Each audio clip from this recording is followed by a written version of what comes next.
దేవునికి ఇష్టడిగా నువ్వు బ్రతుకుతే నీ జీవితాన్ని దేవుడు మారుస్తూనే ఉంటాడు. నీ సంపద ఎవరు కొల్లగొట్టినా దాన్ని ఆశీర్వదించడం దేవుడు మొదలు పెడుతూనే ఉంటాడు. ఆ దుష్టుడు ఎంత కీడు చేయాలని ఎంత ప్రయత్నం చేసినా కూడా నా దేవుడు ఆ కీడు రానియడు. ఆయనకు ఇష్టమైనటువంటి భక్తి నువ్వు చేయాలని దేవుడు చెప్తున్నాడు. ఆ చదువు నా మాట చదువు. తరువాత అతనిని తొలగించి దావీదును వారికి రాజుగా ఏర్పరిచాను. మరియు ఆయన నేను యెషయి కుమారుడైన దావీదును కనుగొంటిని. అతడు నాకు ఇష్టానుసారుడైన మనుషుడు. అతడు నా ఉద్దేశములన్నీ నెరవేర్చునని చెప్పి అతని గూర్చి సాక్ష్యం ఇచ్చాను. దేవుడు సాక్ష్యం ఇచ్చాడు అతని గురించి. స్తోత్రం చెప్తారా ఒకసారి గట్టిగా, ఇంకొకసారి గట్టిగా చెప్తారా? అసలు నీ జీవితం ఏ మాదిరిగా ఉందో కొంచెం సేపట్లో ఆయన శరీరంలో ఆయన రక్తంలో పాలు పంపులు పొందుకుంటున్నటువంటి నీవు నీ జీవితం ఏ విధంగా ఉందో ఒకసారి పరీక్షించుకో.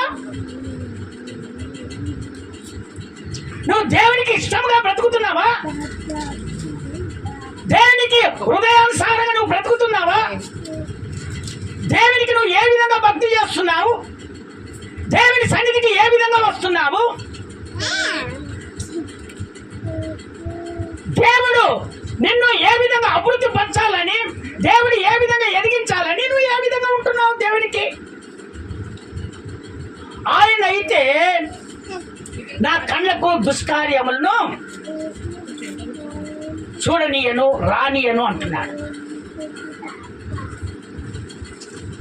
భక్తి కోల్పోయినటువంటి వాళ్ళ మకాలే నేను చూడను.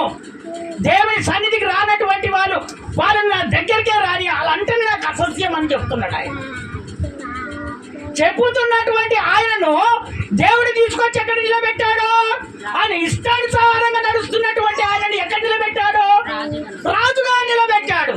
ఇశ్రాయేలు ప్రజలు మాకు రాజు కావాలని మొట్టమొదట వాళ్ళు కోరుకున్నప్పుడు నా ప్రజలకు ఒక నాయకుడిని నేను సిద్ధపరచాలని కిష్ కుమారుడైనటువంటి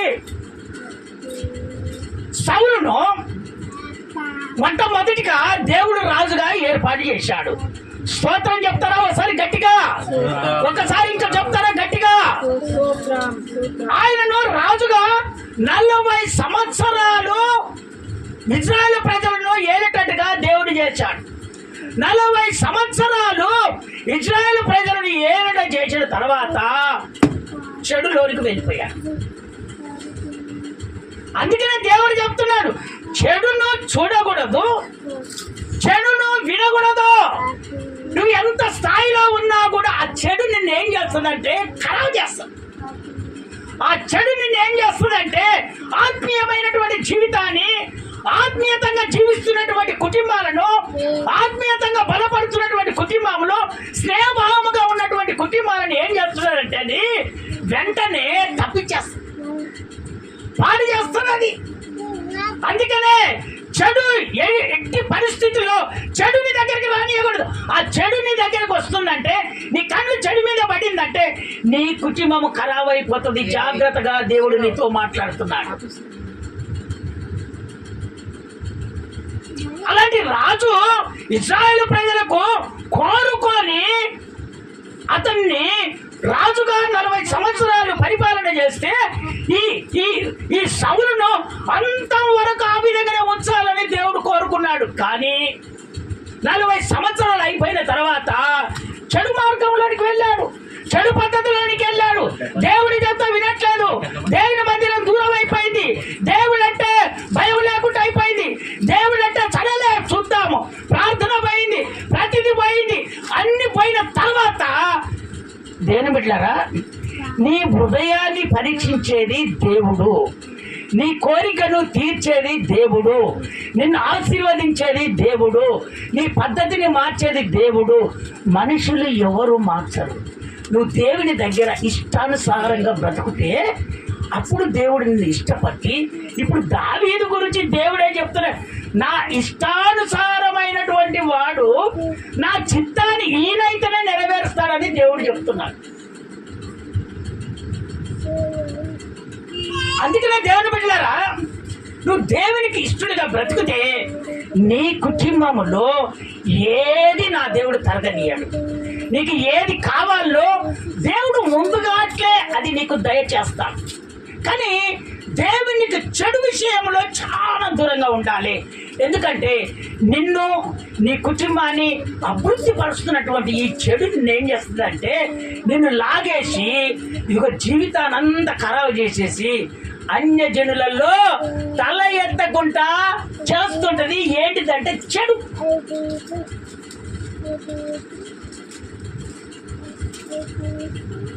అప్పుడు ఆయన అన్నాడు, నా ఇష్టానుసారమైనటువంటి వాడు ఎవరయ్యా అంటే దావీదు.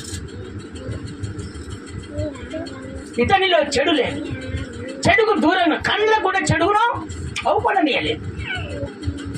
ఆ విధంగా బ్రతికినందుకు ఆ రాజరికం ఆయనను తీసివేసి ఇదిగో దావీదును సింహాసనం మీద దేవుడు కూర్చొని పెట్టాడు. ఆ దావీదు వంశములోనే ఆ కిందికి ఒక మాట చదువుతారా నాన్న? ఒక్క మాట చదువుతావా కిందికి? అతని సంతానము నుండి దేవుడు వాగ్దానము చెప్పుగా వాగ్దానము చొప్పున ఇజ్రాయేలు కొరకు రక్షకుడగు యేసును పుట్టించెను. చూశాడా? ఎవరి గర్భంలో పుట్టించాడు ఆయన? ఎవరి వంశంలో పుట్టించాడు ఆయన? దావీదు వంశంలో. ఎందుకో దావీదు దేవునికి ఇష్టానుసారంగా బ్రతికాడు. మరి ఈ రోజు నువ్వు ఏ విధంగా బ్రతుకుతున్నావు? ఈ రోజు దేవుడే నమ్ముకున్నా అని పేరే చెప్తున్నావు, కానీ దేవునికి ఇష్టానుసారంగా బ్రతుకుతున్నావా? దేవునితో నువ్వు గడుపుతున్నావా? దేవుని మందిరంలో నువ్వు నిలబడుతున్నావా? దేవుని గురించి సువార్త అందిస్తున్నావా? దేవుడి గురించి కొంతమందికి చెప్తున్నాడా? దేవుడు నన్ను రక్షించాడు, దేవుడు నన్ను ఆశీర్వదించాడు, దేవుడు ఒకప్పుడు నా జీవితం ఆ విధంగా ఉంది, ఇప్పుడు దేవుని నమ్ముకొని ఒక విధానం బట్టి వచ్చారని ఎక్కడైనా నువ్వు సువార్త అందించి దేవుడి గురించి చెప్పి కొన్ని ఆత్మలను దేవుడి సన్నిధికి నువ్వు నడిపించావా? లేదు. దేవుడు అంటాడు, దేవుని సన్నిధికి వచ్చే వాళ్ళనేనంట వారం రాకుండా చెడగొడతారట. అలాంటి వాళ్ళు ఉన్నారట. రేపా కళ ధీర బరాబర రాత్రి ప్రార్థన చేస్తే దేవుడు చెప్పినటువంటి మాట మన మందిరంలోనే ఉన్నారట. ప్రతి ఆదివారానికి దేవుడి సన్నిధికి వచ్చే వాళ్ళని చెడగొట్టే వాళ్ళు ఉన్నారట. మరి నువ్వు ఎప్పుడు ఆశీర్వదించబడతావు? నీ బుద్ధి ఎప్పుడు మారుతుందిగా? నీ బ్రతికి ఎప్పుడు మారుతుంది? నీ జీవితం ఎప్పుడు మారుతుంది? ఇంకెంతకాలం ఆ విధంగా బ్రతుకుతావు? నువ్వు ఆశీర్వదించకూడదా? నీ కుటుంబం హెచ్చించకూడదా? వాళ్ళ కుటుంబం మాత్రమే నీ కుటుంబము పోషించకూడదా? అనేకులకు దీవెనకరంగా అవపడకూడదా? ఎంతకాలం ఆ విధంగా చెడగొడతావు? అందుకనే నువ్వు చేసే భక్తి దేవునికి ఇష్టడుగా నువ్వు భక్తి చెయ్యి. దేవుడు నిన్ను ఒక ఉన్నతమైన స్థానానికి దేవుడు ఎదిగిస్తాడు. స్తోత్రం చెప్తారా? ఒకసారి గట్టిగా, ఇంకొకసారి గట్టిగా చెప్తారా?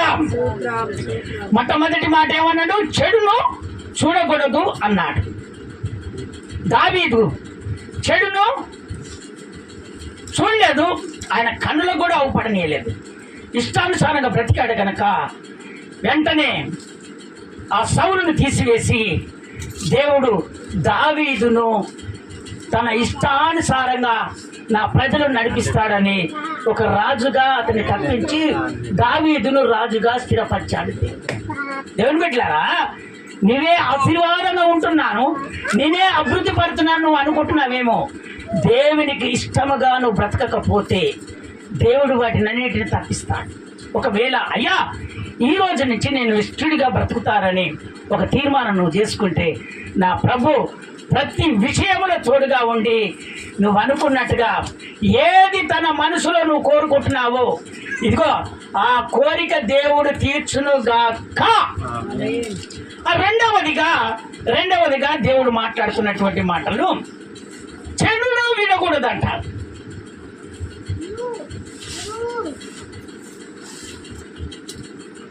చెడును చూడకూడదనేమో మొట్టమొదటి మాట. చెడును వినకూడదట. చూడు ఇంకెట ఉంది.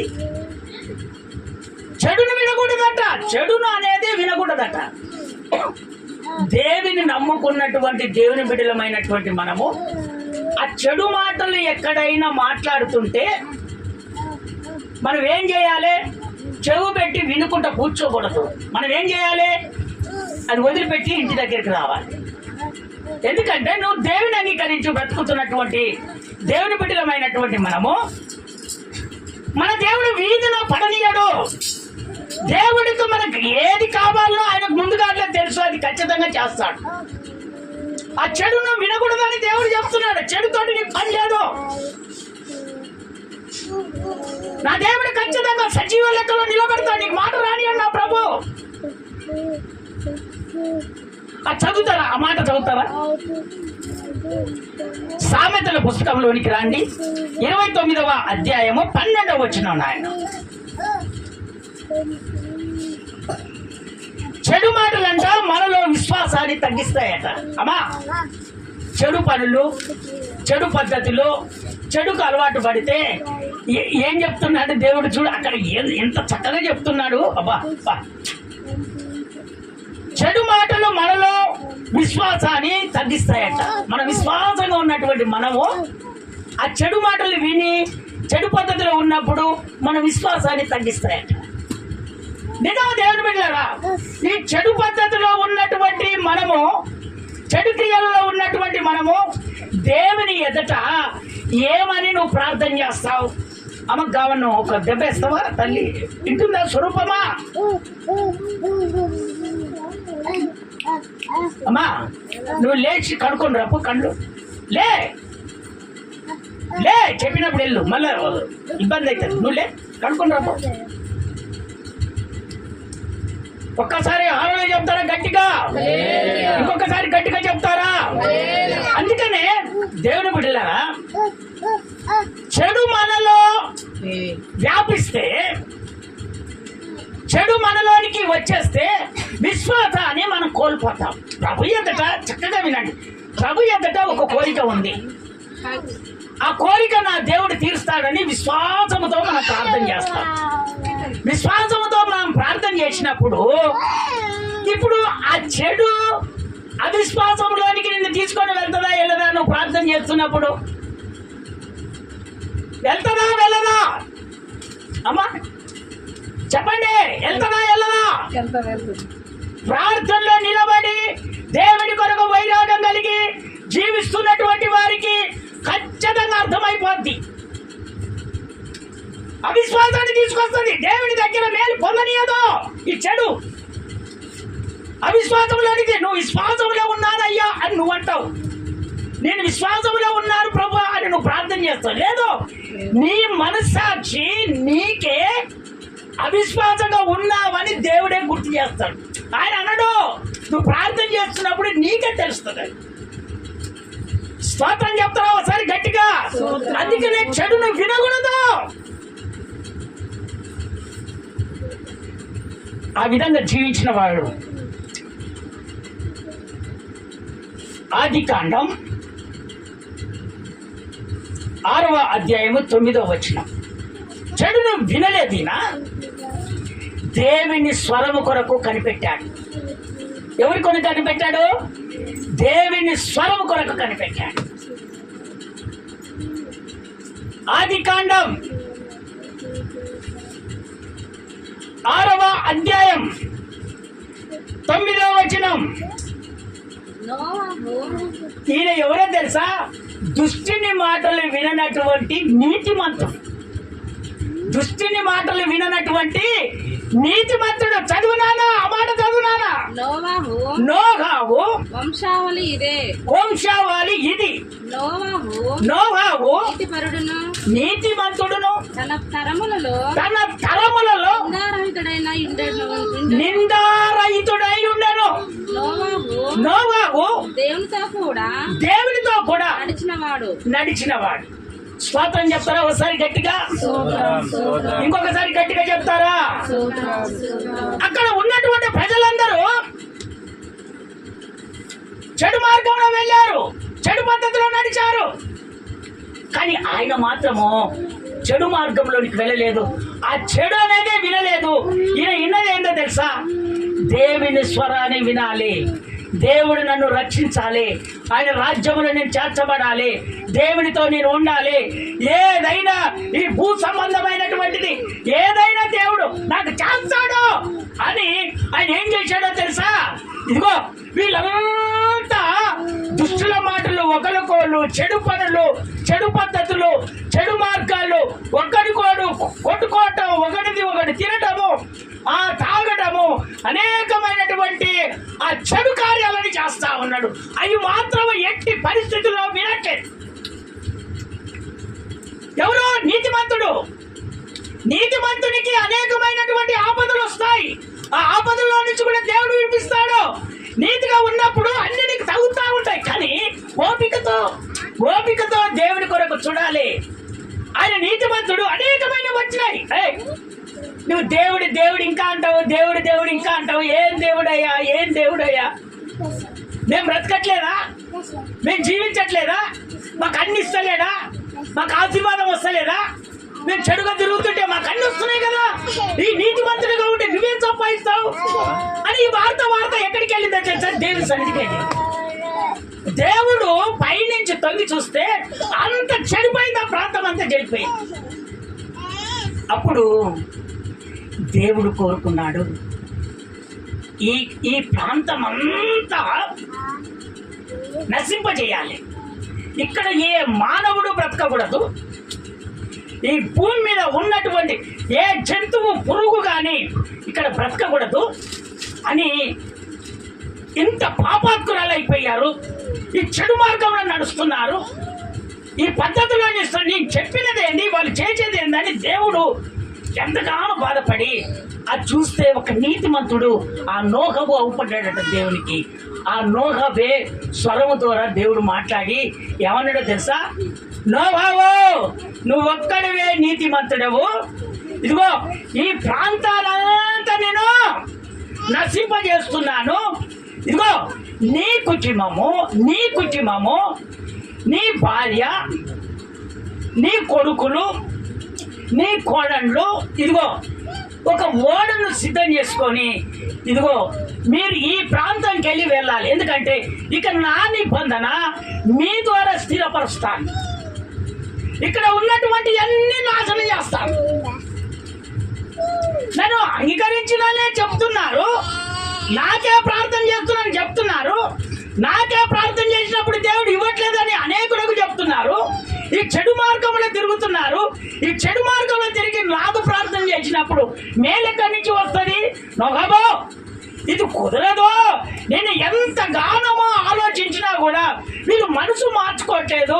ఈ చెడు పద్ధతిలో ఉంటున్నారు, చెడునే ఒకరికొకరు వింటున్నారు, ఆ చెడు మార్గంలో నడుస్తున్నారు. ఇదిగో నీ ఒక ఓడను సిద్ధం చేసుకొని నీ భార్య, నీ కోడళ్ళను, నీ కొడుకులను ఇదిగో ఆ ఓడలో సిద్ధపరచుకొని భూమి మీద ఉన్నటువంటి జంతువులను కానీ పురుగులను కానీ ప్రతి ఒక్కటి రెండు చొప్పున సిద్ధపరచుకొని నువ్వు వెళ్ళు. ప్రచండ వర్షం వస్తుంది. ఈ ప్రాంతమంతా వర్షము ద్వారా ఇదిగో నాశనమైపోతుందని చెప్పాడు దేవుడు. అంతే. ఆ ప్రచండ వర్షాన్ని కుమరించాడు. ఆ ఓడ సిద్ధం చేసుకున్నాడు. ఆ వర్షం ద్వారానే ఆ ఓడ లేచింది. అందరూ ఆ వరదలో చనిపోయారు. ఒక్కొక్కడు వచ్చేసి అయ్యా నేను చెడు పనులు వద్దని చెప్పాను కదా, మీరు చెడు పనులు చేసుకుంటూనే ఉన్నారు, నా మాట వినలేదు. ఇదిగో నేను దేవుని మాట విన్నాను, చెడు మార్గంలో నేను నడవలేదు, నీతిమంతుడిగా నేను నిలబడ్డాను. అందుకనే నా ప్రభు నా దగ్గరికి వచ్చాడు. ఇప్పుడు నా దగ్గర ఏం లేదు, దేవుడికే మహిమ కలుగును గాక అన్నాడు. వెంటనే అందరూ నాశనం అయిపోయారు. ఒక నోహబు కుటుంబం నుంచి జనాలనందరినీ దేవుడు సిద్ధపరిచాడు. అందులో మన అందరము ఆయన సంబంధించులకమే. ఒక్కసారి స్తోత్రాలు చెప్తారా గట్టిగా? ఇంకొకసారి గట్టిగా చెప్తారా? అందుకనే దేవుని బిడ్డలారా, నా దేవుడు రెండోదిగా మీకు చెప్పినటువంటి మాట, చెడును వినకూడదు. వాళ్ళు ఒకరికొకరికి చెడు మార్గాలను విన్నారు. అదిగో ఆ ప్రాంతం అంతా నాశనం అయిపోయింది. ఈయన వినలేదు. దేవుని స్వరానికే ఆలోచన, నా దేవుడు నన్ను ఖచ్చితంగా ఈ చెడు మార్గంలో నుంచి విడిపించి నన్ను దేవుడు ఒక మార్గానికి చేస్తాడు, నీతిని పోగొట్టుకోకూడదని దేవుని కొరకు వైరాగం కలిగి ఆయన స్వరాన్ని కనిపెట్టి ఆయన మాట్లాడిన తర్వాత అక్కడి నుంచి దేవుడు ఆయన వేడి చేసి ఆ సంతానాన్ని అభివృద్ధి పరిచాడు దేవుడు. స్తోత్రం చెప్తారా ఒకసారి గట్టిగా, ఇంకొకసారి గట్టిగా చెప్తారా? ఇక మూడవదిగా దేవుడు చెప్తున్నటువంటి మాట, పరిశుద్ధ జీవితము దేవునికి ప్రియమైనది. అమ్మా వినండి, పరిశుద్ధ జీవితము దేవునికి ఇష్టమైనటువంటిది.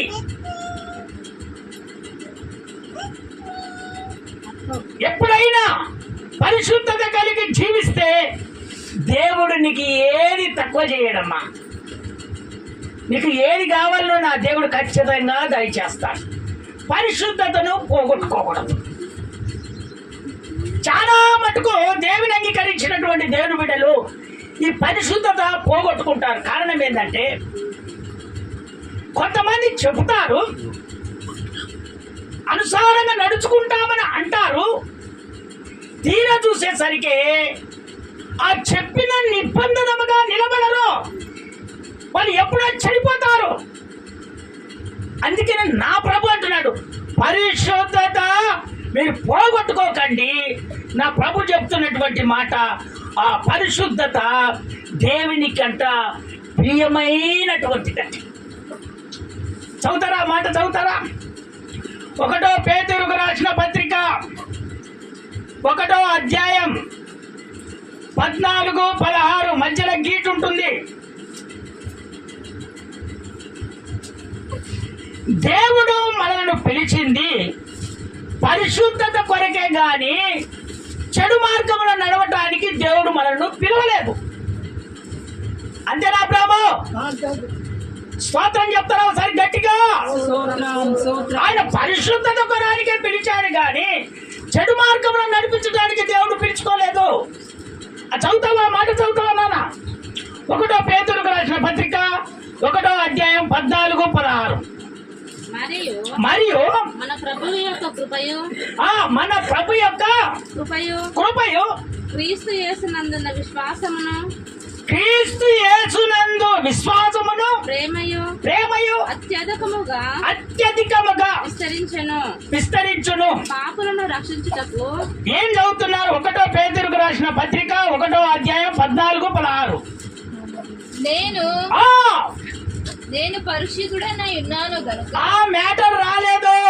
నేను పరిశుద్ధుడనై ఉన్నాను గనక మీరును పరిశుద్ధులై ఉండుడని. మీరు కూడా పరిశుద్ధులై ఉండుడి. దేవుడు ఎంత చక్కగా చెప్తున్నాడు చూడు. మీరు కూడా పరిశుద్ధులై ఉండుడని రాయబడి ఉన్నది.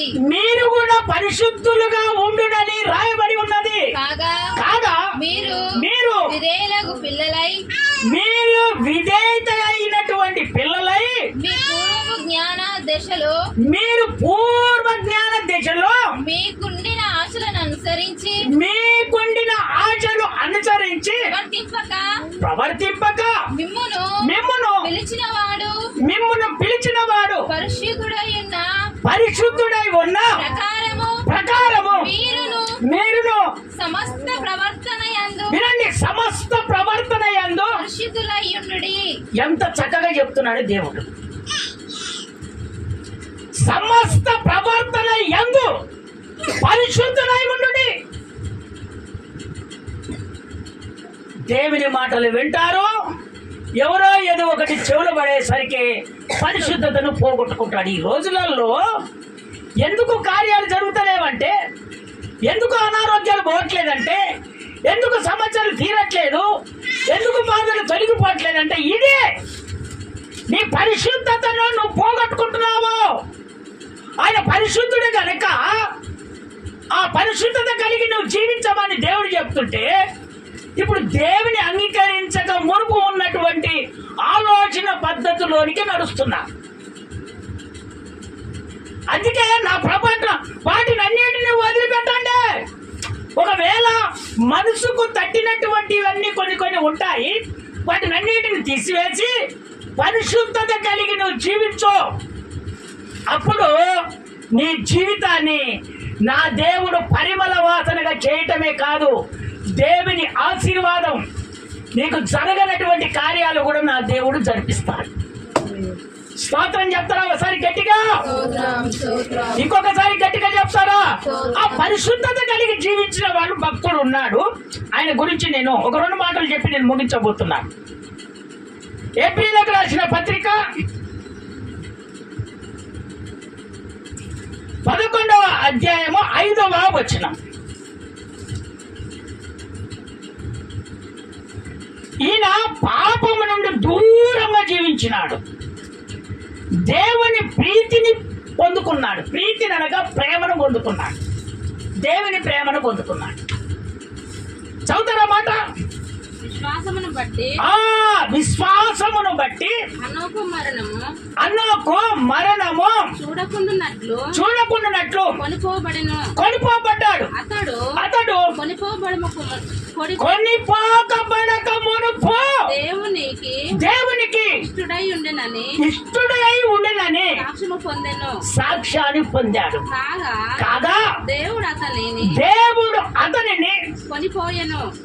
దేవుడు అతనిని ఇదిగో దేవుని దగ్గరకు దేవుడే తీసుకుపోయాడు.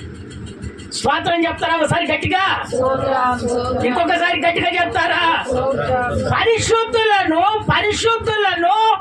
ఇష్టముగా బ్రతుకుతున్నటువంటి వారిని దేవుడు ఎమ్మడే గమనిస్తాడు.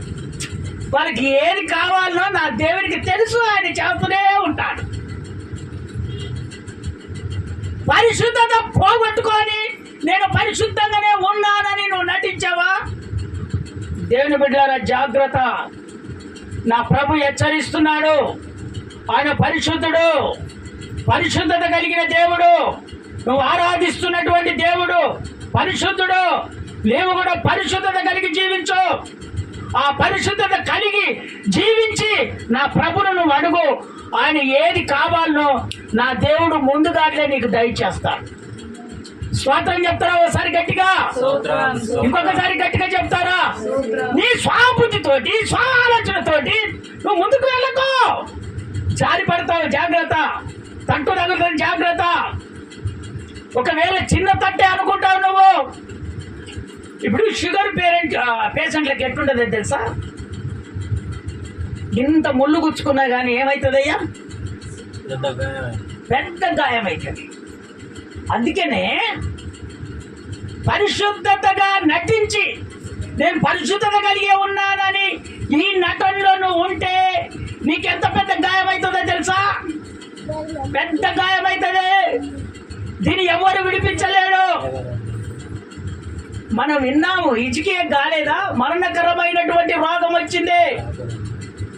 అప్పుడు వచ్చి దేవుని దగ్గర పశ్చాత్తాపం, అయ్యా నా బ్రతుకును మార్చుకుంటాను, నా బుద్ధిని మార్చుకుంటాను, ఈ చెడు విననయ్యా, పరిశుద్ధత కలిగి జీవిస్తాను.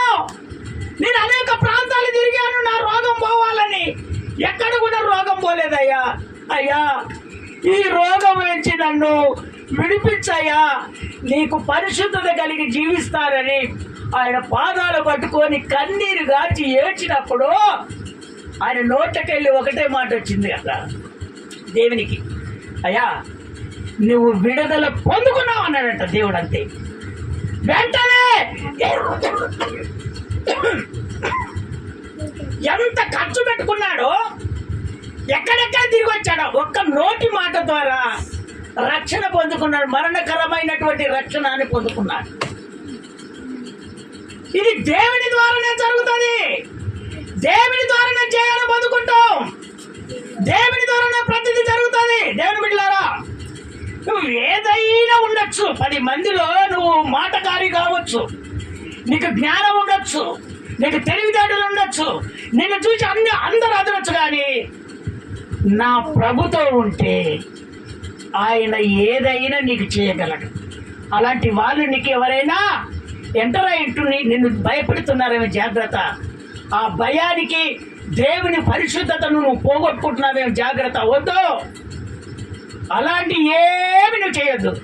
ఎవరు నేను చంపరు, ఎవరు నీ దగ్గరికి వచ్చి ఎగస్ట చెయ్యరు. నీ జీవితము బాప్తిసం తీసుకున్నప్పుడు దేవునికే తెలుసు. ఆయన నేను దాచిపెట్టుకుంటాడు, ఆయన ముందర నడుస్తాడు. ఆ పరిశుద్ధతను నువ్వు పోగొట్టుకోకు. ఆ పరిశుద్ధత కలిగి జీవించు. నువ్వు ఎక్కడ ఉన్నా, ఏ చోట్ల ఉన్నా, నా ప్రభు నిన్ను రక్షించి నీ కుటుంబాన్ని అభివృద్ధి పరుస్తాడు. నీ కుటుంబంలో ఏది తక్కువైందో అది సమృద్ధిగా నా దేవుడు చేస్తాడు. ఎవరి నుంచి కాదు, ఆయన ఖచ్చితంగా చేస్తాడు. జయాన్ని పొందుకొట్టినట్టుగా నా దేవుడు చేస్తాడు. చూడు, అనుకు 30 సంవత్సరాలు భార్య పిల్లలతోటి దేవుని ఎమడించాడు. యేసయ్య ఏ ప్రాంతానికి వెళ్తే భార్య పిల్లల్ని తీసుకొని ఆ ప్రాంతానికి వెళ్ళాడు. 30 సంవత్సరాలు దేవునితోనే జీవించాడు. యేసయ్య ఎక్కడ తింటే అక్కడనే తిన్నాడు. యేసయ్య ఎక్కడ పడుకుంటే అక్కడనే పడుకున్నాడు. కుటుంబ ప్రార్థనలతో వెళ్ళాడు. అనారోగ్యాలు విడిపించడానికి వెళ్ళాడు. ప్రతి విషయంలో తన పిల్లలను తీసుకొని, భార్యను తీసుకొని దేవుని ఎంత పరిచర్య చేశాడు. అందుకనే అతనిని దేవుడు ఈ భూమి మీద అతన్ని శ్రమ పెట్టొద్దని బ్రతికున్నగానే దేవుడు తీసుకొని వెళ్ళాడు. ఎందుకో ఆయన ఇష్టడుగా బ్రతికావు.